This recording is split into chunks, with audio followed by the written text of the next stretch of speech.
report. Okay, got it. Okay, and can I share now? Oh, Can share. Yeah. yeah, looks good. Okay, so again, this title is may or may not be relevant. Can you just move the participants thing? There we go. Perfect. So again, so these are sort of members of my lab. All of the work I'll tell you about is based on collaborations with a really wide range of collaborators, experimentalists at Salk here locally, as well as at the Allen Institute in Seattle. And a lot of the work we're doing is part of the BRAIN initiative, but I also might mention some work with Stella Dracheva at Mount Sinai. Okay, so again, so as I was saying, I got my start in as a computational neuroscientist. And, I think to me, the central question that we think about as computational neuroscientists is how does information processing happen, in a system, a biological or an artificial system. And so we're used to thinking about neurons that are, of course, electrically active. They send information through their electrical and chemical activity. There's maybe 100 billion neurons in a human brain. There's maybe 1,000 times more than that synapses. So these are some rough numbers, and you can think about information processing in terms of the dynamic state of the neurons, right? The electrical state from millisecond to millisecond. So before I thought about it too much, or before I started learning about the genome, I didn't think that the genome had much of a role here, because of course we inherit the the genetic sequence that we have from our parents. It's static throughout our lifespan. There doesn't seem to be much dynamic to it. How could it be involved in information processing? Well, it turns out that the genome is far from static. So, every cell in the brain and indeed in the body has the same sequence of nucleotides, but there's a variety of different epigenetic marks and modifications that are what make the difference between different cell types in your body. So a skin cell versus a liver cell or a brain cell, and that also can change over time, even within a cell type. So very schematically, you can think of, the genome has about 3 billion base pairs, a human or a mouse genome. There's about 25,000 genes. Of those 3 billion base pairs, about 1 billion of them are cytosines, and each of those cytosines can be either methylated or unmethylated. So for example, this is again just a schematic. You can imagine there's a gene located here. Some of the cytosines near this gene are decorated with methyl groups. So it's a covalent modification of the cytosine that actually is modifying it and turning it into a methyl cytosine. But in a different cell, you might have a different pattern of methylation. You might have those cytosines, you still have methyl cytosine, but they're located at different specific base pairs within the genome. And so that starts to look like a real actual source of information. It gives the cell a stable record and memory of its type, of what its identity is as a cell type. But it also could be potentially involved in other kinds of plasticity and dynamics over the lifespan as well. So just, really lightning introduction to what DNA methylation is. So like I said, DNA methylation is something that affects genomic cytosine. Here's methyl cytosine. You're just adding a methyl group. And for the most part, methyl cytosine occurs at these CG sites in the genome. So C is followed by G. I won't go over everything, but like I said, it's covalent. We've known for a long time that it's really important for things like exon activation and imprinting. It gets disrupted oftentimes in cancer. It's actually a very important aspect of a lot of cancer disruptions. One thing that's really interesting about it is that it's stable, and that's really what defines it as an epigenetic mark. So if a cell divides, the progeny, the daughter cells, are going to copy not just the genetic sequence of the parent cell, but also the epigenetic marks, so including the DNA methylation.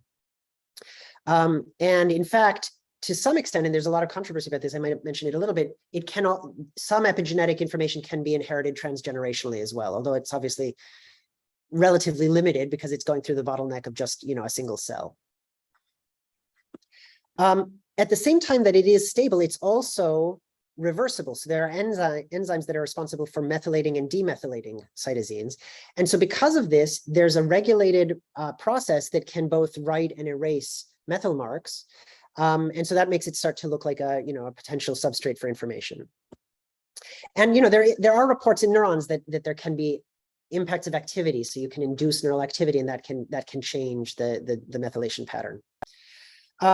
Is this relevant for cognition? Well, one clue is that Rett syndrome, which is it used to be classified as a kind of autism, but it has autism-like phenotypes, and it's caused by mutations of MECP2, which is this gene that is a protein that binds to methylated DNA. So it's important in all cells of the body, but Rett syndrome is interesting because it's primarily girls that have it. We can talk about the genetics of that, but girls with Rett syndrome, they actually regress. So they'll start speaking, and then around 18 months or so, they lose language abilities. And so there's an interesting, and I'll get back to that. That timing is interesting. Okay, so, and like I said, CG, so most methylation in the genome is at these CG sites. And for the most part, if you read a textbook about DNA methylation, you'll see that non-CG sites, cytosines that are followed by A, C, or T, which I'll sometimes denote as CH. So H just stands for not G. Those are generally unmethylated. Okay, so what's the timescale of changes? Yeah, that's a great question, and I'll talk about that. But it's a covalent modification. People have sequenced DNA methylation from Neanderthal DNA, so it's in principle it's thermodynamically stable. So the timescale is set by these enzymes, and the active process of methylating and demethylating. Through development, there are big changes in your DNA methylation that can happen within minutes and hours during development. Okay, so it's important in plants. I'm not going to say too much. It's important in plants. There's actually some controversy about what role exactly it has, but in plants and insects. So for example, people think that the difference between worker bees and queen bees in a colony where all of these individuals are genetically identical. So these different bees in a colony are like cells in your body. They all have exactly the same genotype. But they differ in their epigenome, and it's thought that DNA methylation is an important mediator of that differentiation. There are examples in mammals.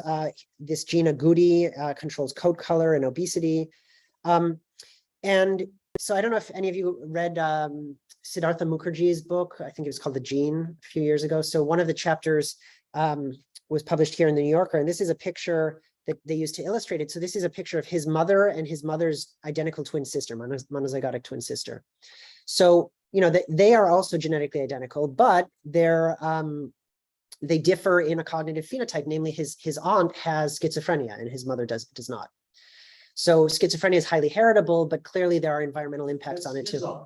His own aunt, yep, that's right. So that's intriguing. And, I think one of the kind of really big picture motivations for my interest is this desire to understand the genetic combined with environmental and stochastic impacts that influence cognition. Okay, let me skip some of again, this talk was not meant here for this audience. Just to put it a little bit in context, methylcytosine was actually discovered before the double helix structure of DNA. So the fact that methylcytosine is a component of DNA goes back to 1948. We had the double helix structure, and then in 2008, I think I'm citing here, the ENCODE consortium was a big consortium of scientists that, following on the Human Genome Project, set out to map the what they call the Encyclopedia of DNA Elements. Here, let me see if I can hide this thing. There we go. So ENCODE stands for Encyclopedia of DNA Elements, and so the idea was to map all of the epigenetic marks throughout the genome, including these methylcytosines and other kinds of marks. At the same time, people started to propose that maybe epigenetic modifications could be involved in things like very long time scale impacts on behavior. So Michael Meany was one of the pioneers of what they call behavioral epigenetics, which is the idea that, for example, in mice that are raised by a mother that spends a lot of time licking and grooming the pups, right? So in other words, has a high quality of maternal care. The offspring of that mice, when they grow up, will be more resilient to stressors. They also have differences in their stress response in terms of corticotropin hormones and glucocorticoid receptor expression. And what they found is that actually the mother's treatment of the pups actually alters the DNA methylation at a specific site in the genome.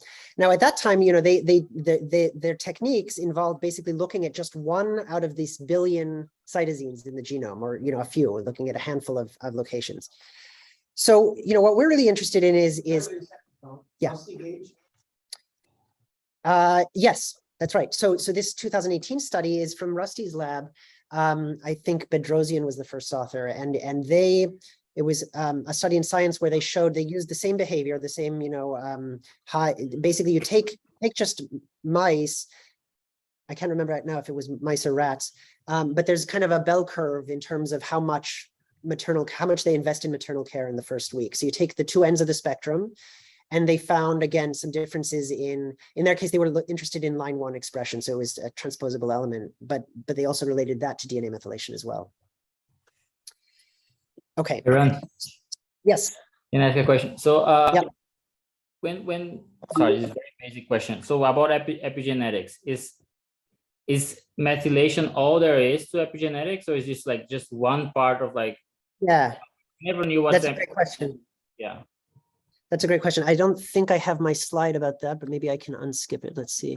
No, I don't have it. So this picture kind of shows it a little bit. This diagram from ENCODE. So DNA methylation is probably the only modification of DNA itself. But there are also lots of modifications of histone proteins. So the histone proteins are these proteins that the DNA wraps around. So inside the nucleus, there, you can think of it like beads on a string, like a pearl necklace. So there are these proteins, the DNA, about 200 base pairs of DNA wraps around each one.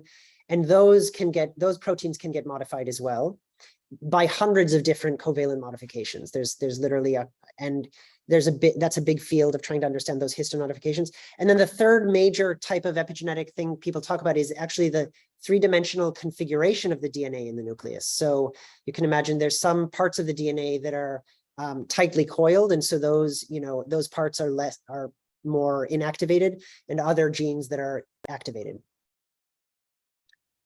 So that's what I mean by epigenetics. Now, the word epigenetics actually gets used especially in the popular press in lots of other ways as well, but that's what I'll focus on. Okay, thanks.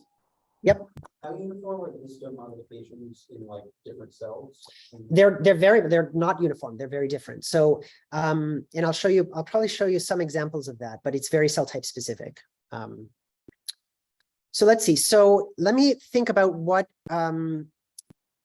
so I want to tell you guys mostly about single cell work because, okay, so the landscape that I just painted for you of the history of the field, really was based on studies of bulk tissue, and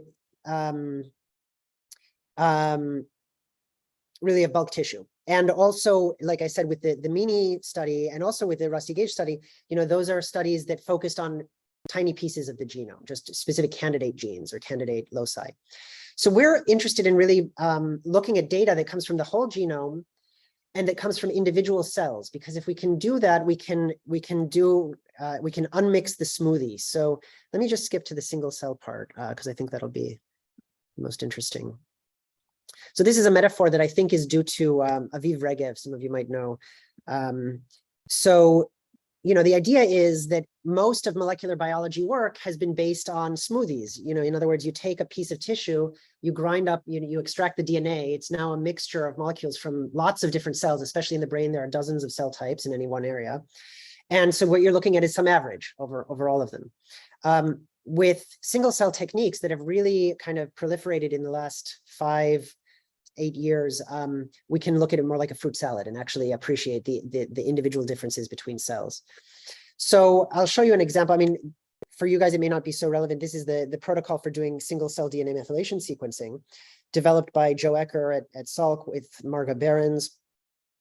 But in terms of the data, you can think about the data set as being a table with thousands of features. Thousands of features. So each feature might be like the methylation level or the amount of methylation at a particular cytosine, or more realistically in a bin, like you typically would bin the data in some kind of resolution. And then each column is a single cell. Okay, so we want to understand these data sets.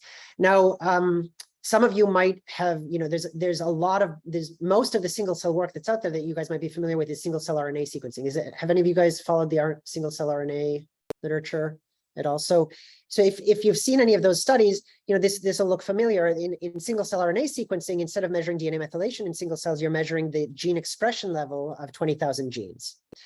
And so, what do you do with a 20,000 dimensional data set? Well, a good first step is to try to, reduce the dimensionality and visualize some of the patterns and do some clustering. So, I think by now this is pretty familiar to people, but we can do PCA, see some structure, but with some nonlinear dimensionality reduction, like in this case, TSNE, due to Jeff Hinton, who was a UCSD, alum and early collaborator of Terry's. You can really visualize the differences. So here, each dot is one cell, and we're visualizing them in terms of, the high dimensional feature space of their, just projected onto 2 dimensions of their DNA methylation pattern. So there's clusters of cells, and then we want to kind of annotate those cells as in terms of what, known kind of neurobiological cell type they are. And the way we do that is we can look at the data in terms of, for example, take all of these cells, so a few hundred cells that come from one cluster, pile up all of the DNA fragments that we got from those cells, and look at the average DNA methylation pattern for those cells. So let me explain to you how this browser works. So this is a genome browser where each vertical tick here is one cytosine position, and the height of the tick is the amount of methylation at that position. And then up above, you have an annotation of the genes. So for example, this is a gene called LHX6. And what you can see is that most of the cytosines are fully methylated. They have 100% methylation level, but within the gene body of LHX6, you have a low level of methylation. But that's one cell type. If we now look at the other cell types, you see that there are big differences. So 4 of the cell types have a low methylation level, and the others have a high methylation level at this gene. But that's a very simplistic way of describing it. In fact, there's a lot of rich information here. Like I said, there's 1 billion cytosines in the genome. Each one has a methylation level. What's the color? So the color just corresponds to these clusters. So for example, so then we can annotate, and since we know that the gene LHX6 from, for example, this is a classic marker of MGE-derived GABAergic neurons, so PV and SST GABAergic cells. And so we know that it's expressed in those cells, and DNA methylation is in general a repressive mark, so it's negatively correlated with methylation. So that the cells that have a low level of methylation of LHX6 are the cells that express that gene. Okay, so in some ways it's similar to RNA-seq data. It's giving us information about which genes are expressed, but it's also giving us information about all of these cytosines that are not within any gene body. There could be cytosines that are tens of thousands of base pairs away from any gene body, and so they're not directly related to translation of proteins, transcription and translation, but they are involved in regulating the pattern of gene expression in that cell through enhancers and these genetic elements that control which genes are going to be expressed in that cell. Can I ask Yeah. you a stupid question? Yeah. So going back to your introduction about plasticity, if you wanted to convert this GABAergic cell to an excitatory cell, would you need to methylate all these positions and unmethylate some other positions? Yeah, it's a great question. So classically biology, there is this dogma that mature differentiated cells can't be converted. But of course, with discovery of iPS cells, you can take a cell to a naive, quote unquote, naive pluripotent state, and then convert that one into maybe a different cell type. And yeah, the process of doing that conversion involves basically remapping of DNA methylation, of the histones, of all of that epigenome. Yeah.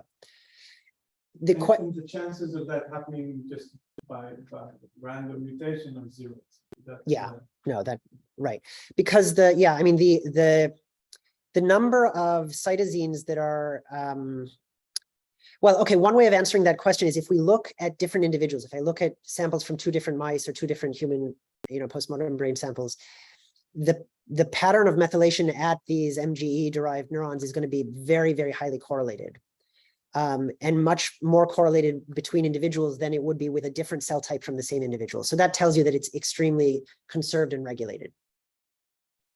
So these are different types of cells. Yep. And you're saying that they have, I see a lot of similarity actually. Between Well, I'm only below the ones that are that's right, but I'm only showing you I'm showing you the locus of one gene. right. So the clustering is based on the whole genome.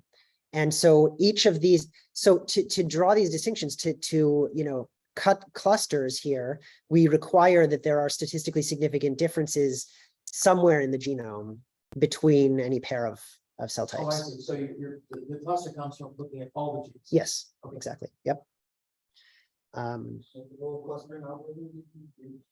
Well, so there are different ones. People typically use Louvain clustering these days, which is a community detection. If you're familiar with it, so it's based. So the idea is you start with a nearest neighbor graph. You take each cell and you find the 10 or 20 other cells that are most similar to it. So now you have an adjacency graph of the neighbors, and then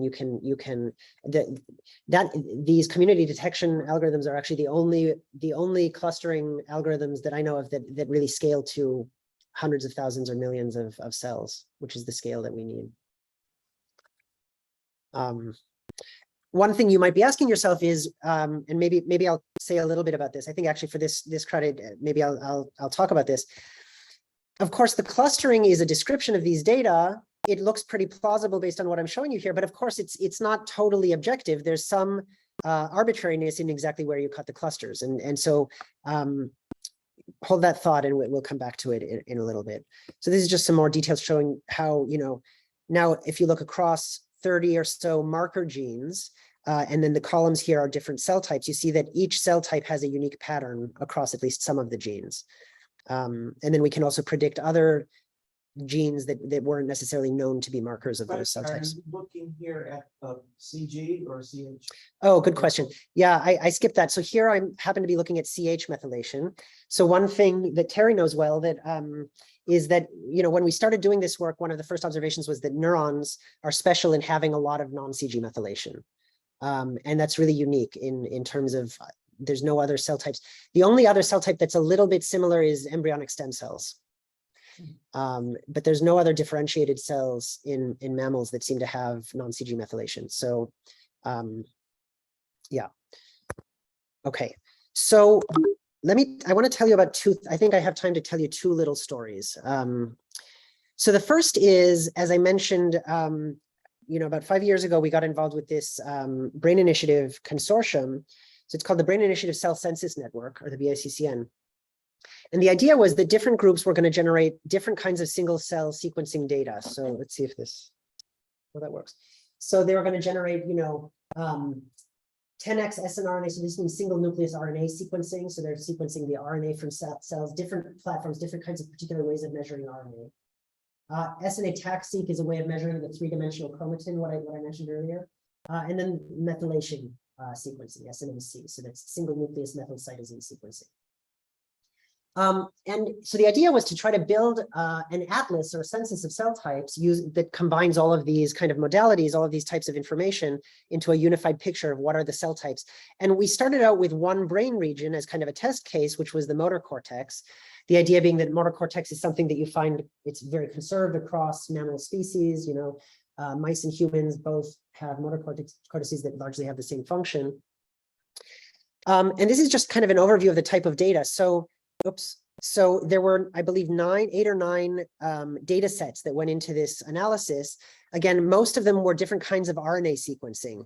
The reason being that, I think for most biologists, RNA is the important molecule. That's what's really telling you about the current function of the cell, what the cell is currently transcribing and doing.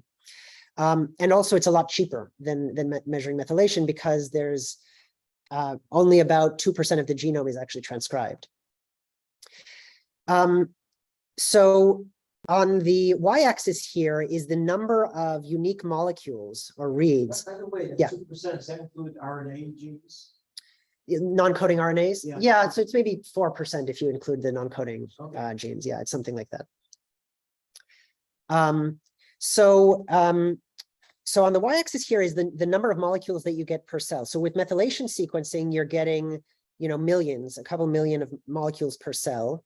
You can get that many also from some forms of RNA sequencing where you're really deeply sequencing each individual cell.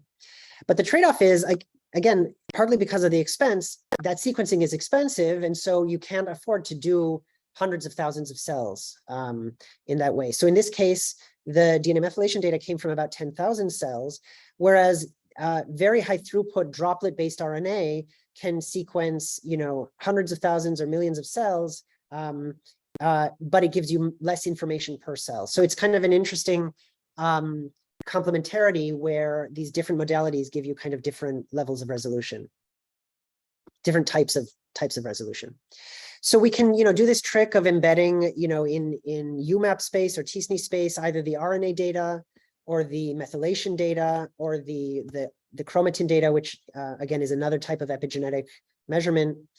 And in each case, we get kind of a similar, qualitatively similar picture of a few tens of cell types. But what we want to do is combine them. We want to get a multimodal integration. And so the way we propose to do this now, there's actually now a number of algorithms for doing this. This was something that we proposed that was, adapted specifically for the methylation data.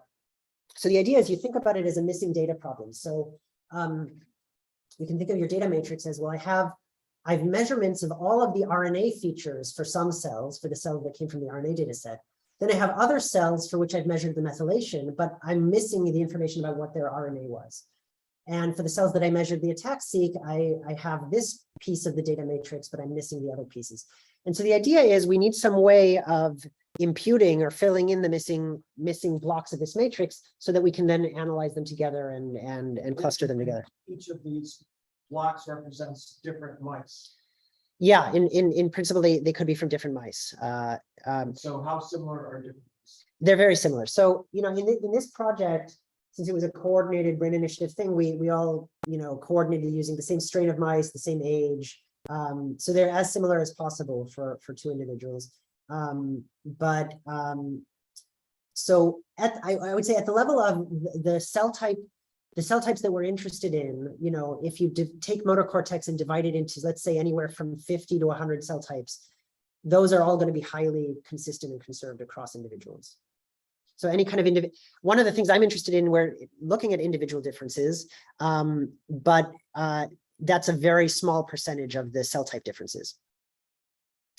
Okay, so the reason we can do this, the reason we have any hope of being able to do this at all is, like I mentioned earlier, that there are these correlations between the modalities. So for example, here, you're seeing the DNA methylation pattern and the attack-seq pattern and the RNA pattern. So again, RNA is transcribed only at the gene body. So at the gene body of this gene, you see RNA being expressed. You see low methylation. And so we can use that fact that across many genes, there's this negative correlation between methylation and RNA. We can use that to match up the cells from one data set with the cells in another data set. But importantly, they're not completely redundant. So you might say, okay, well, that sounds like the data sets are just redundant with each other. But in fact, so this is a location about 20,000 base pairs upstream of this gene. And what's happening here is that you get this, what's called an enhancer. So this is a region that doesn't code for any protein, but it can loop around in 3 dimensions. So the DNA can actually loop around and interact with this gene, and in that way control, which cell type is going to express that gene. And so the DNA methylation and the open chromatin give us a lot of information about those distal elements. So by using the gene bodies, we can kind of integrate the different data sets, and then once we've integrated them, we can look at the unique features of each modality. So the way it works is like this. So this again is conceptually what we want to achieve. And so the algorithm that we came up with was again based on this kind of concept of nearest neighbors, but now we're doing nearest neighbors across data sets. So the idea is we take each cell in one data set and we find the k nearest neighbors in the other data set that have the most correlated pattern across genes. One wrinkle here is that if you just do it naively and really assign the most similar cells, then what happens is you get what we call hub cells. You get like one cell that maybe for artifactual reasons, maybe it had higher coverage than other cells, or for whatever reason, it's going to be the nearest neighbor of everything. And so you have to kind of avoid that by basically limiting the number of nearest neighbor connections that each cell can participate in. You go in the other direction as well. And then now for this green cell where I know it's RNA, but I don't know its DNA methylation, I can take an average of the DNA methylation of its neighbors and now use that to impute the missing data about the methylation, and vice versa for imputing the RNA information in these cells. And once I have that, I can then do kind of a joint embedding and an analysis. Does that make sense? There's now a number of other approaches. People use something called CCA, canonical correlation analysis, to try to find axes of shared variation. So that's more like a continuous embedding framework for doing this. But what we like about this is more kind of, this is more flexible. It's really just based on its non-parametric kind of nearest neighbors approach. In different modalities, do they overall match each other? So without the imputation, would they match? Like the categories would be the same? Or good question. So let's see, who is asking that? Is that Homero? Yeah. So well, qualitatively at a high level, yes. So you're going to find, this same cell type across different modalities, but of course the details are going to be different. I mean, even within the same modality, you can rerun a clustering algorithm with a different initialization and you get a slightly different clustering, even a different number of clusters. So the details of exactly how we converge on one robust classification of the cell types, I'll get to that in the next part of the talk, okay? Can you repeat, please? Yeah. How you compute the initial distance from your purple? Yeah, it's really simple. It's just the correlation across gene bodies. So what we do is we use the fact that, so we take the annotated gene bodies, and we know that in those gene bodies, the methylation level is negatively correlated with the RNA level and also with the ataxia.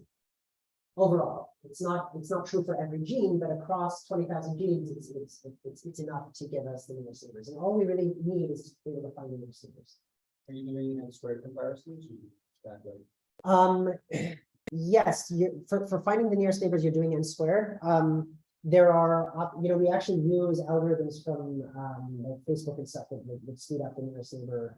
There's packages that can do nearest neighbor finding. And I think they use some approximations and some heuristics. So, yeah. Okay. So, so let me just show you the results, and then I'll talk a little bit about how we decide on the, how we can really validate that these clusters make sense. So we imputed the data from 6 different modalities, and so now what you're seeing is each of these plots, they're all, each of the 6 plots is the same embedding. So all of the cells are embedded in the same t-SNE space. But in each case, the colored cells come from a different data modality. So these are the methylation cells. These are different kinds of RNA cells. This one is the ataxic cells. So what you see is that, after this, and they're colored by the clustering that was performed by different researchers, by different groups that produce the data on each modality separately. So what you see is, so this gets back to Homero's question. For example, with the methylation data on its own, we identified this cluster of orange neurons. With the RNA data, they identified, similar set of cells, but not exactly the same. The boundaries of some of the clusters are not in exactly the same places. So there's some correspondences, but also some differences.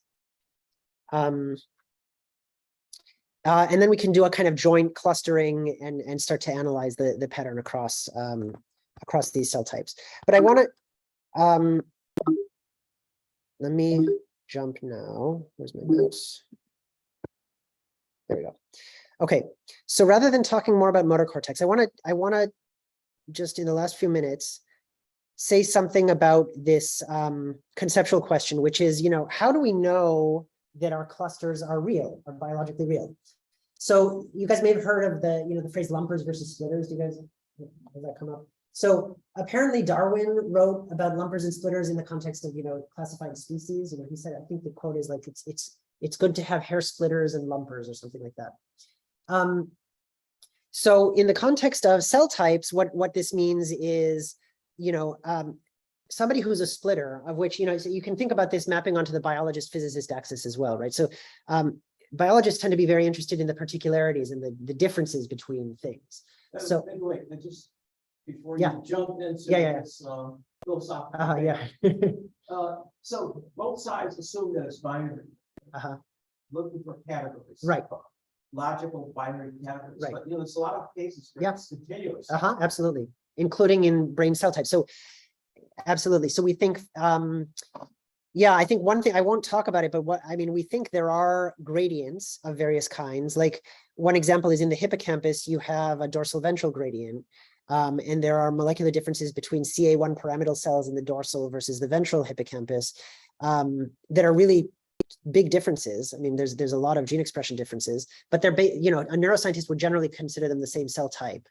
They have very similar morphology and anatomy. Well, in addition to this genetic classification, you also have other sources of data like morphology, projections. Sure. Is that taken into account? Yeah, so great question. So the question was, for those of you on Zoom, whether we can connect this with physiology, morphology, and yeah, the answer is yes. So there are techniques like patch-seq that you might have heard of, where people can actually do a whole cell recording of a neuron, get a few minutes of intracellular data about the physiology, and then suck out the RNA and sequence it. It's much lower throughput than what I'm describing here, because you have to spend a few minutes on each cell to get the data. But in that way, you can then link with the physiology, and actually you can also fill the cell with a stain and then image the morphology as well. So that's a way of linking across the modalities. Currently, the molecular methods, the sequencing-based methods, are by far the most high throughput, and so that's the reason it's really useful for going down to the finest grain kind of resolution. So yeah, so like a split, that's nice for splitters. People who want to discover lots of cell types, you can discover lots of clusters in these data sets. But I'm sorry to Yeah. interrupt. Yeah, it's okay. So, the RNA-seq people. Yeah. They must realize that the RNA is regulated differently in the same cell. Yeah. Same type of Right. cell. Right. Sure. According to, whether it's potentiated or whether Yeah. it was. Time of day, there are circadian rhythms. And so, do they take that into account? Well, yeah, so again, here at this level, everything I'm talking about here is cell type differences. So you can think about it, these are really robust characteristics of a cell that are generally pretty stable. Of course, there are some genes that have a strong circadian rhythm, and there's some genes that are strongly, FOS and ARC are strongly activity dependent genes. So what's going to happen is that those genes won't have a consistent, the pattern of their expression won't line up with these cell type categories. And so they're basically just automatically not going to be influencing these cell type categories.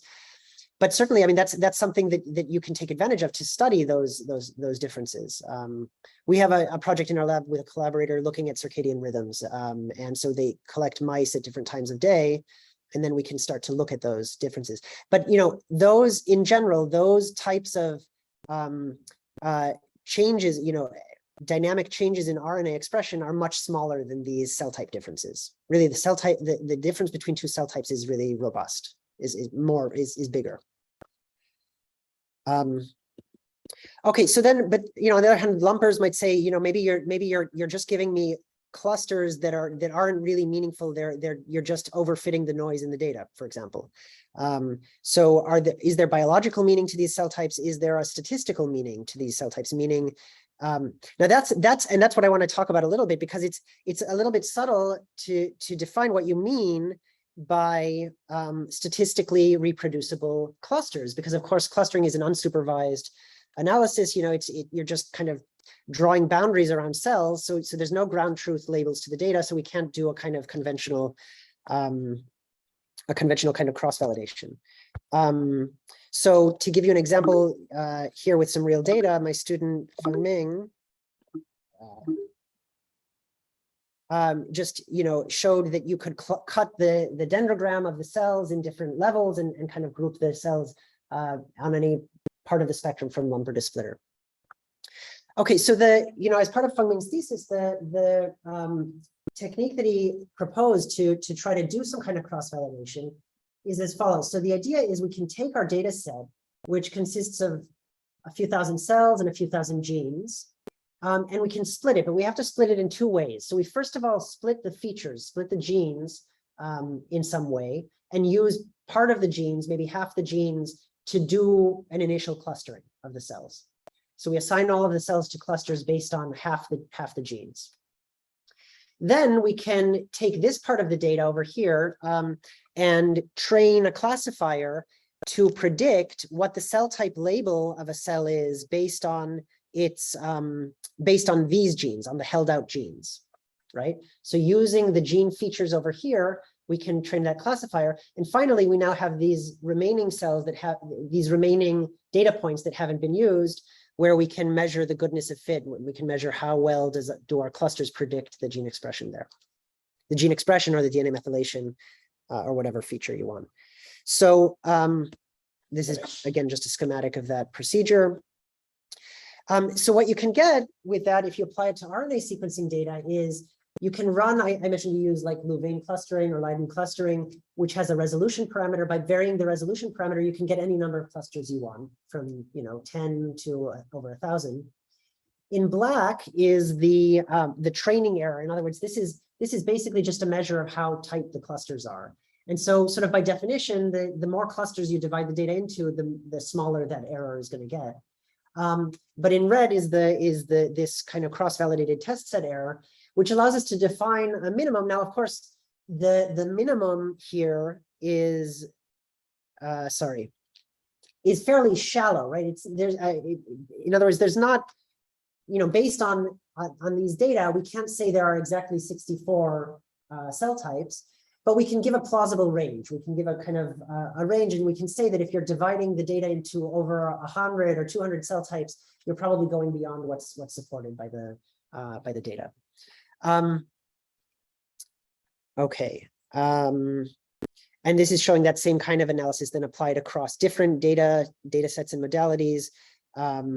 We can look at how it's affected by the number of cells in our analysis. So here, as a function of how many cells we've sampled, you can estimate that in the motor cortex, again, mouse motor cortex, the maximum we ever kind of believe is supportable is something like 100 cell types, which, I want to pause on that for a second. I mean, 100 cell types in just one part of cortex, I think, that might not sound that surprising, but I think, Terry, I wonder what you think. It seems to me that 15, 20 years ago, people would have been surprised by this level of diversity. Yes and no. I mean, we already knew back then there were about 100 cell types in the rep. Yeah. Just kind of morphology. Yeah, right? yeah, So it's not too surprising. Right. And we also knew that cells in the cortex have very different connectivity patterns, so they must be different too. Yeah. And but I think 100 is a good number, but that's in the motor cortex. Yeah. The question is, you go to V1 or something. Yeah. What are you're gonna find new cell types? Well, or you're gonna find variations. Exactly. And I don't have slides about it, but the current phase, so everything I'm showing you here was published about a year ago. The current phase of this project is now expanding to the rest of the brain. So we started with motor cortex. The rest of the brain, based on the RNA data, the Allen Institute analysis is estimating about 4,000 or 5,000 cell types across the mouse brain. And interestingly, No, that's including subcortical. yeah. So interestingly, most of those cell types are in subcortical areas where you have like a dizzying diversity of cell types. Yeah, that makes sense because they look different. Yeah. No, and it's really, I think that's going to be a real challenge. How do we annotate and validate and understand those cell types? I think that's going to be really interesting. By the way, if you look here, there's a big difference between methods. Yeah. You look at DNA is brown. Yeah. Well, yeah. So as I mentioned earlier, right, some of the amount of information you get per cell is quite different. Yeah, so, that's true. So you need more cells from something like, so these 10x methods are the very high throughput methods where you get relatively few cells, few RNA molecules per cell. So, that's why, so for example, in orange, for the same number of cells, you get fewer cell types, but if you sample enough cells, you can then get a similar estimate as the DNA methylation. I view this as kind of a preliminary, analysis with just the motor Oh, cortex. okay, so well, I guess what you're saying, you're pointing out, I'm looking at DNA methylation. Yeah. So it only goes about halfway through the log scales, but actually that means orders of magnitude different. Well, this is 10 cell types. No, this is no, I understand. Oh. But I'm saying that what you're saying is that if you could do Right. more Yeah. methylated That's right. genomes, it would continue going up and eventually reach the same height. 100. I think so, yeah, I think so. I think if that's right, and so you're limited partly by cost in terms of how many cells you can sample. So yeah, but it's really one of the questions that we often get is, are the cell types the same that you get from, and I guess this goes back to what Homero was asking earlier. In principle, it could have been the case that the categories that you get from DNA methylation are different from the categories that you get by gene expression. But it turns out that all of these modalities, and indeed also to some extent, the morphology and electrophysiology as well, they do largely line up with each other. I think the morphology and electrophysiology is it's harder to say whether you can really line up hundreds of morpho cell types directly with RNA, but certainly at the level of big classes, it works well. Okay, so I think that's all I'll try to Okay, so say. So let me just put up my summary. yeah, I have a couple. Okay, and then I'll entertain questions. So just to summarize, what I hope you guys get out of the talk is just that working on genomic data is not mutually exclusive from computational neuroscience. I think there's a lot of opportunities here in this space for actually for bringing ways of thinking from computational neuroscience. If you think about it, clustering, characterizing patterns across complex data sets is something that has always been part of computational neuroscience. I think it's only recently become central in bioinformatics, because bioinformatics has traditionally been about, statistics. It's been about, testing hypotheses and getting p-values for very specific kind of things. Whereas here, that doesn't necessarily make so much sense when you're talking about characterizing clusters across a very complex landscape. Non-CGD methylation is a really intriguing feature of neuronal methylomes. We still don't know exactly what it's for and what it does, but it's a really fascinating thing about the epigenomes of these cells.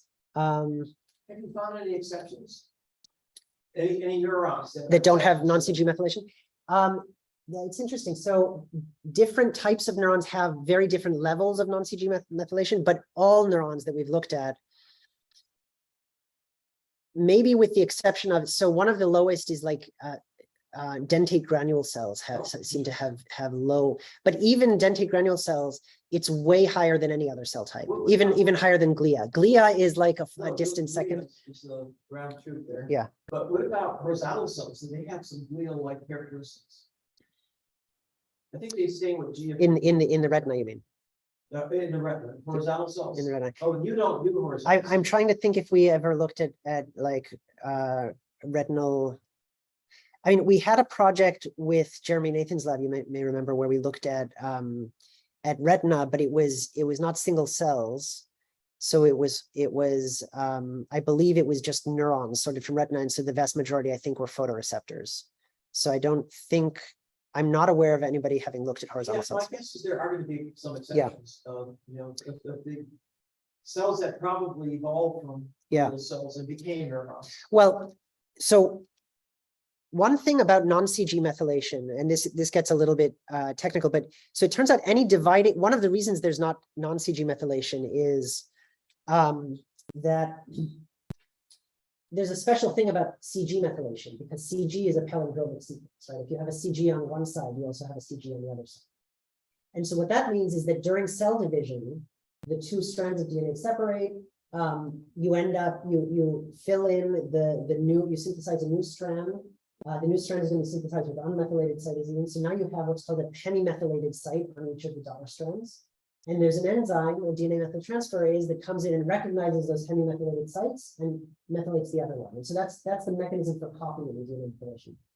Well, non-CG sites are not symmetric. And so what that means is there's no way to copy it through cell division. And so any population of dividing cells is going to lose at an exponential rate. But neurons don't divide. But neurons are post-mitotic. And so, so we see that in neurons, so So like, they could be just as much happening just because of the division. it's possible, yeah, it's possible that there's an ongoing rate of methylation of all cytosines, but then it gets washed away with every cell division. But we've looked at other looked at other tissues that have post-mitotic cells like muscle cells and cardiac cells, and neurons are by far more than any of those. So it's an intriguing thing. You were going to come back to rest, actually. You might do this. Yeah, so I guess I skipped that part. So related to what we were just saying about the fact that dividing cells have no non-CG methylation. Let me see where I have the slide. So this is okay. So this is the work that I did in Terry's lab together with Joe and Marga. Basically, again, before we had single cell techniques, where we looked at methylation throughout the genome. So if you look across tissues, this is a whole bunch of different tissues. I'm showing the percent of methylation at non-CG sites, and it's like less than 0.4%. There's some noise in the measurement too, so some of this might just be false positives and measurement noise. So the vast majority of the methylation is at CG sites. But then if you look at brain cells, neurons are up here at about 9% in human neurons. Glia are a distant second, and they're both way bigger than anything else. Here are embryonic stem cells. They're a little bit less than glia. Now, so then you ask, okay, well, how do the neurons get it? So at the beginning of life, you have zero. So the CG methylation is shown up here in green, and that's basically constant throughout the lifespan in both humans and mice. In other words, there are changes. There's actually very interesting changes throughout the lifespan in the CG methylation, but it's at discrete regions, like a region will gain or lose methylation. But overall, the fraction of the genome that is methylated stays very similar throughout the lifespan. Whereas non-CG methylation starts out at zero, and in the first few postnatal weeks in mice, and in humans, it's the first 10 to 15 years, you have this increase of methylation. And that was really interesting, especially when you think about what's going on in the brain at this time period. The cells are all born, all of the cell division and neural proliferation happens prenatally. And then after birth, you have synaptogenesis, you have proliferation of synapses, you have synaptic pruning, myelination. And so a lot of those processes coincide really with this, on a very qualitative, way, coincide with this process.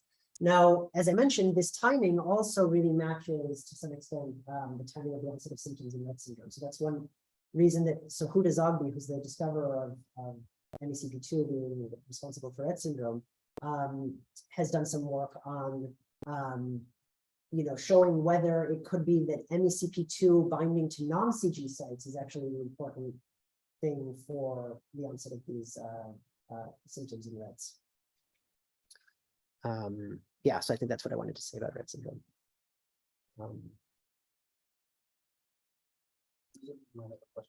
Oh yeah, let's see.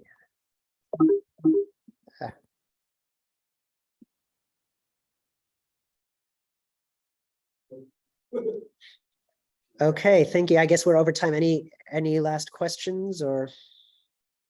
Yeah, so one thing I think is worth pointing out is that not only can you identify the cell type, but once you know which genes make them different, Yeah. you have genetic access. Yeah, absolutely. And that's been very important in the flower, Yeah. for example, to be able to zero in on specific neurons and figure out their function. Yeah, and I think that's one of the reasons that the Brain Initiative was quite interested in funding this kind of work so that we could get tools and reagents for targeting cell types. So, and indeed, it's not just the genes. So if you can, one of the ideas is that if you can predict cell type specific enhancers, so, by the time you start splitting neurons into very fine-grained types, there's dozens and dozens of types. It may be that there's not a single gene that's unique to, there's not a one gene, one Right. neuron. Well, it's implied, it's not a tort. Right. We have Yeah. two or more. Right. So, one strategy that people are pursuing is, can you find these cell types? There's 20,000 genes, there's 1 million or more enhancers. So there's a lot more possibilities there. And so if you can find the right enhancer and put it in a viral vector, we're trying to use these data to make predictions of what are going to be the cell type specific enhancers. But I think there's some work to be done in like, how do you make those predictions? It's easy to make these predictions for 1 million enhancers, but then testing them experimentally is much lower throughput. So. Okay, go ahead. Yeah, one question. So if somebody measures like a functional cell type. Yeah. And they see, one cell type responds to horizontal bars and one cell type responds to vertical bars. Yeah. Then if I understand your analysis correctly, if they look hard enough, they will be able to find a genetic marker for this versus that group, or close enough, and then they would claim that this is the gene for neurons that like horizontal bars, and this is the gene for neurons that I like. am not sure I would take that bet. I don't think it's been done. I don't think that experiment exactly has been done. So, Okay, so there's a preprint of Pierre Keller that claims something Oh, in yeah. that direction for predictive processing, interesting. which I'm finding difficult to. Okay, what about all the directions between horizontal? Right, yeah, No, or so even that- retinotopic condition, right? So like if you go in V1, there's a retinotopy. So somebody who's really thinking in terms of function might say that every retinotopic position is a different cell type. I mean, they have a different function in some sense. But they're for the most part going to have very similar gene expression signatures. The difference is in the connectivity, right? It's the way they're wired.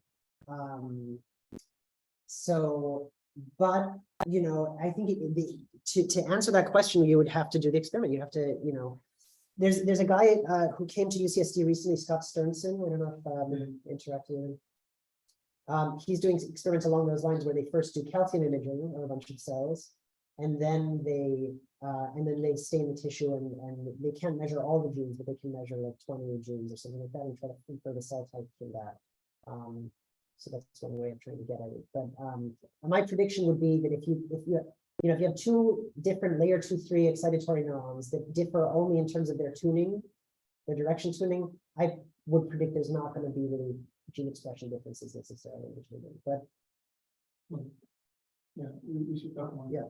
Okay, so how many groups were involved in this project? It was like 6.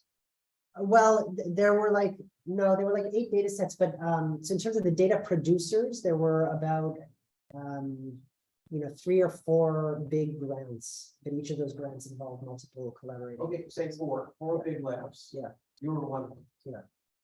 I I was part of one, yeah. Yeah. Okay, so you told a story where it looks as if all the data came together and everybody agreed, and now you have a Yeah. uniform. You must have published a paper where you have a consensus, right? But I have an informant who let me know that it wasn't quite that by Somebody's talking out of school. Well, actually, I don't know. This was my first experience being involved in big science, in a big collaboration. I was surprised at how collaborative. I mean, of course there were, there were various logistical things that had to be worked out in terms of how to, metadata, how to share metadata, how formats, and then scientific questions about this lumper splitter thing is an ongoing discussion that we always have. But I think people really saw the value in working together. So I was happy about that. Yeah, of course there were, you know, there were hiccups. But yeah, I mean, I think there was a lot of interest among the people who, you know, who chose to be involved in this project in creating a resource for the community, creating this data set. So yeah, I don't know what non-kumbaya you heard about, but Well, okay, so how was the decision to go with M1 made?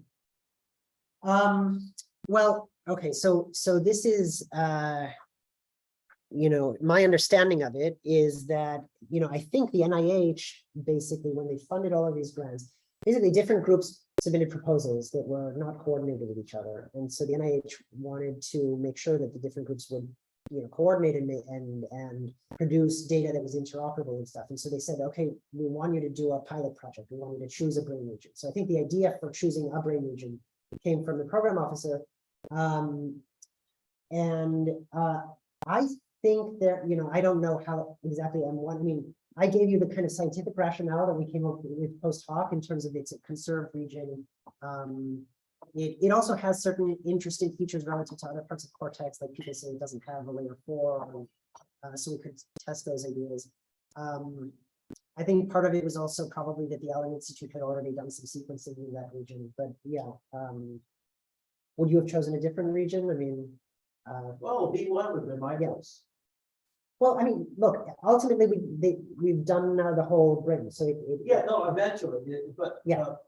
there was a similar, V1 is quite different, though, I have to say. well, that's, Yeah. well, okay, it's different, but on the other hand, it's more interesting. It would have been interesting. It has layer 4. It has layer 4 and it has a lot of layer 4. It has Yeah. many Well, the subtypes of primate layer 4. has multiple Yeah, layers. Yeah, so that would have been interesting. But like I say, now we have the data, we can start to look at it. Yeah, no, it's an interesting Yeah. issue is how the order in which you do something. Yeah. So once the human genome was sequenced, there was an enormous amount of debate about which should be the next Yeah. Species. See you. I have to run, but Thanks. I'll send you an email. Okay. Sounds good. And so, for example, Ajit Barkey here said it should be chimp. His argument was that, you know, the differences are like 2%. Yeah. And those 2% make a huge difference in terms of Yeah. our brains. Yep. In terms of diseases. Yeah. And so forth. But then others said, well, you know, we really should go for the model organism. The Yeah. chimp is not a model organism. And you know, during that debate, my position was that, look, gene sequencing cost is going down exponentially. Yeah. And so eventually everything's Yeah. going to be sequenced. Right. And so you shouldn't be arguing about what to do next. We should be thinking about what you're Making a going plan. to do once you get. Getting organized to do everything. Yeah, absolutely. Yeah, I mean, and that's exactly what happened. Yep. right? And same thing here. I mean, I think you know, there's this Human Cell Atlas project now, which is it's not as centrally organized as the Brain Initiative. You know, it's more of a coalition of the willing, where people are just contributing data from the whole human body. Like, Yeah, that's less systematic. Yeah. There's another really good project, which was sequencing the genomes of birds. Yeah. And looking at the ones that That- are songless Right. versus not. Eric Jarvis, right? Eric Jarvis, Yeah. Yeah. So that has a lot of consequences, but it's everybody that, you know, is in that business now realizes that. Yeah. It's opened up a whole new set of questions. It's opened up a whole new set of issues. Yeah. that no one ever thought of. Yeah. So Yeah. that's what I think, that's going to be the payoff, not necessarily just a catalog. Yeah. The catalog is going to be the key to get into those questions.